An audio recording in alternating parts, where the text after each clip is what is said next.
Olá, alunos do quarto ano.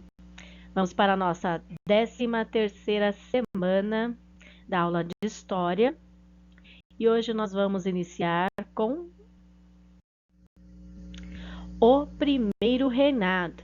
Então, a gente vai fazer um apanhado das nossas aulas do segundo bimestre, desde o início, desde até o primeiro bimestre, que a gente vai retomar um trecho para que vocês possam compreender em que momento histórico nós estamos. Então, tudo começou quando a França de Napoleão ameaça invadir Portugal, obrigando a família real portuguesa a fugir para o Brasil. Após a fuga, Portugal ficou abandonado aos invasores franceses. Isso aconteceu em 1808 e a família real chegou ao Brasil e ficou durante muito tempo. Quando Dom João VI tomou posse como rei de Portugal.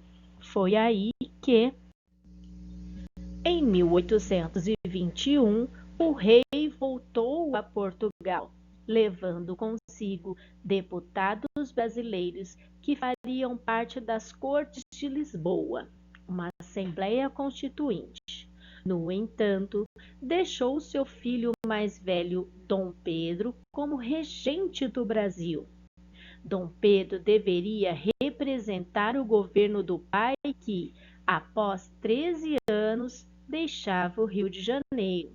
Então, Dom João VI permaneceu no país desde 1808 até 1821. Foram 13 anos do governo português aqui no Brasil.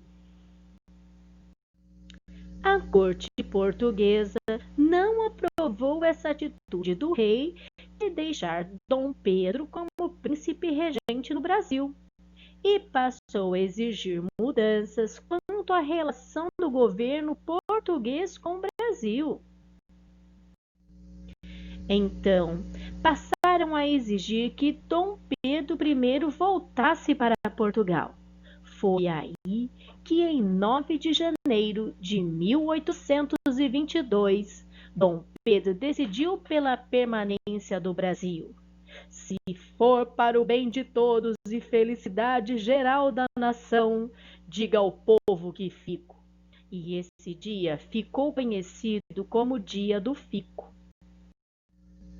Após alguns meses, em 7 de setembro do mesmo ano, a independência foi proclamada pelo mesmo Dom Pedro. E em 1º de dezembro de 1822 ocorreu a coroação de Dom Pedro I. Ele tornou-se então o primeiro imperador do Brasil.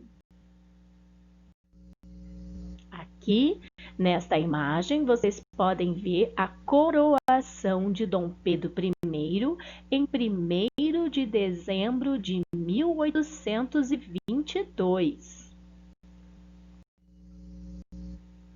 Então, realizada por herdeiro do trono português, incentivado pela elite brasileira, aconteceu a independência do Brasil e nela manteve-se a economia agroexportadora de gêneros tropicais baseadas nas grandes fazendas.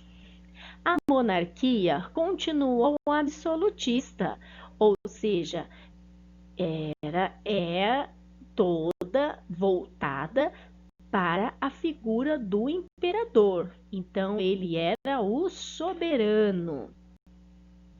O trabalho escravo continuou, não teve nenhuma modificação em relação a isso. O controle político da elite rural sobre o novo país. Passou a existir, então, os partidos políticos no Império.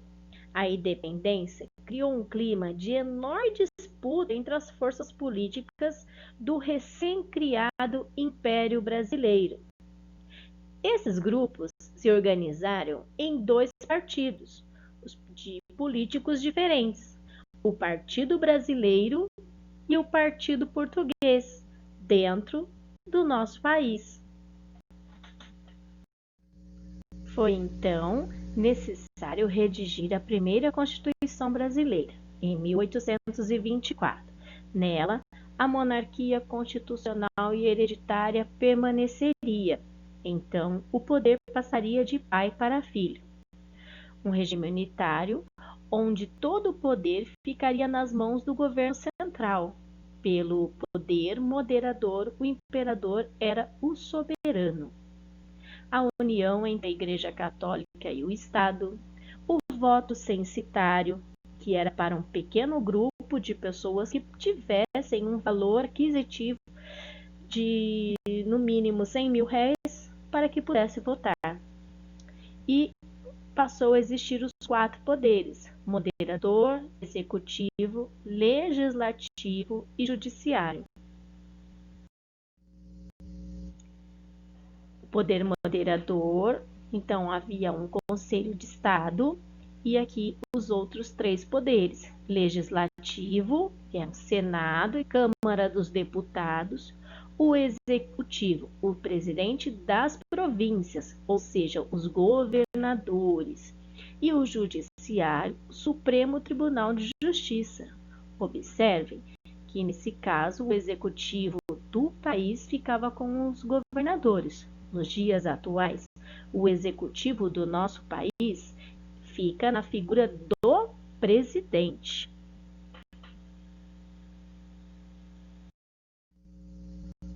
As crises políticas no Primeiro Império foram várias, tendo vista a figura de autoritária de Dom Pedro I e também pela grande crise econômica que o país enfrentou. A Confederação do Equador, a crise sucessória do trono português após a morte de Dom João VI em 1826, a Guerra da Cisplatina, crise financeira de sucessivos empréstimos juntos à Inglaterra e um descontentamento social. A população já não apoiava mais Dom Pedro I. A Confederação do Equador, em 1824, foi uma tentativa de 4 províncias do Nordeste se emanciparem: Pernambuco, Ceará, Rio Grande do Norte e a Paraíba. Eles queriam tornar-se livres do restante do país. Essa revolta foi de caráter republicano e federalista, chefiada por Frei Caneca e contou com a participação popular. O povo apoiava essa revolta. Então, houve fuzilamento do líder e enforcamento dos demais líderes da população. Então, eles saíram perdendo. A crise da sucessão do trono português. Após a morte de Dom João VI, instaurou-se em Portugal uma crise sucessória, tendo em vista que o herdeiro direto do trono era Dom Pedro I, o filho mais velho, e seu irmão Dom Miguel não aceitava tal condição.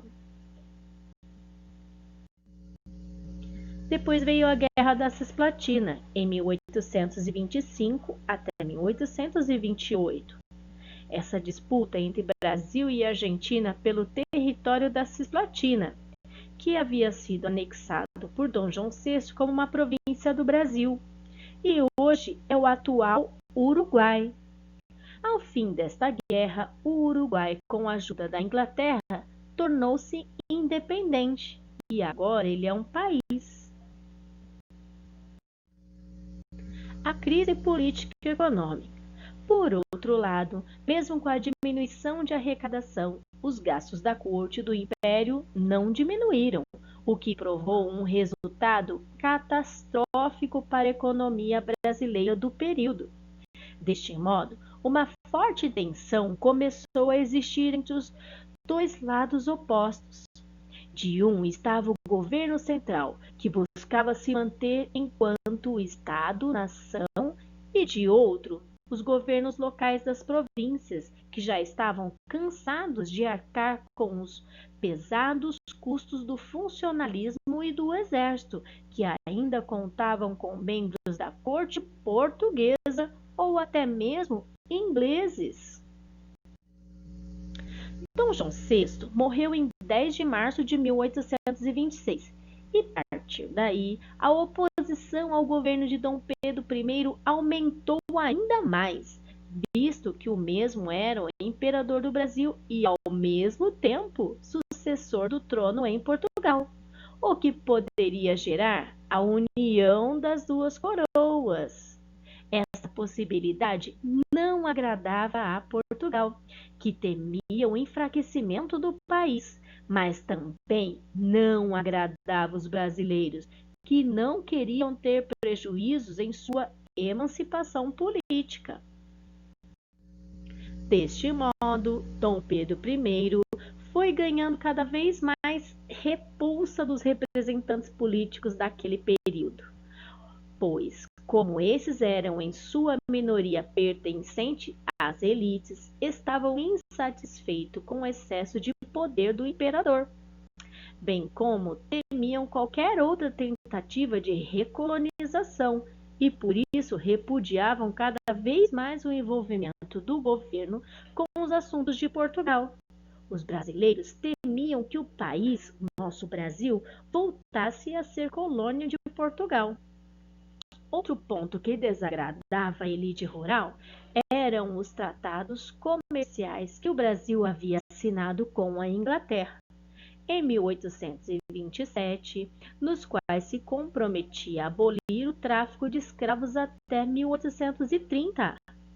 Esta medida colocaria em xeque a produção rural, pois a escravidão era a mão de obra utilizada. Então, os grandes fazendeiros de agricultura no Brasil não aceitavam a questão de abolir a escravidão. E isso poderia começar a acontecer a partir de 1830, com a proibição do tráfico de escravos. E isso descontentou a grande elite brasileira, que eram os fazendeiros, a maior fonte de renda do nosso país. Então, aconteceu a Noite das Garrafadas e, na sequência, a abdicação. Ao ver que sua popularidade diminuía cada vez mais, Dom Pedro I fez uma série de viagens às províncias do Brasil, como forma de tentar recuperar o seu prestígio, que iria fazer com que todos voltassem a gostar dele. Quando ele retomou de uma dessas viagens que havia feito para Minas Gerais, os portugueses que residiam no Rio de Janeiro decidiram recepcioná-lo com homenagens, entre elas fogueira nas ruas. A ação não foi aceita pelos brasileiros, que, enquanto davam vivas à Constituição, apagavam as fogueiras acesas pelos portugueses. Deste modo, portugueses e brasileiros entraram em conflito na noite do dia 13 de março de 1831, nas ruas do Rio de Janeiro. O evento recebeu esse nome porque brasileiros utilizavam pedras e garrafas para atacar os portugueses. Diante desse cenário de crise e má aceitação de Dom Pedro I, resolveu então abdicar seu trono no dia 7 de abril de 1831, colocando fim ao primeiro reinado do Brasil. Após essa abdicação, retornou a Portugal, onde optou por se tornar rei na monarquia constitucionalista. No Brasil, o trono ficou para o seu filho Pedro, que na ocasião tinha apenas 5 anos. Desta forma, foi estabelecida um sistema de regência até que o menino imperador atingisse a idade para assumir o trono.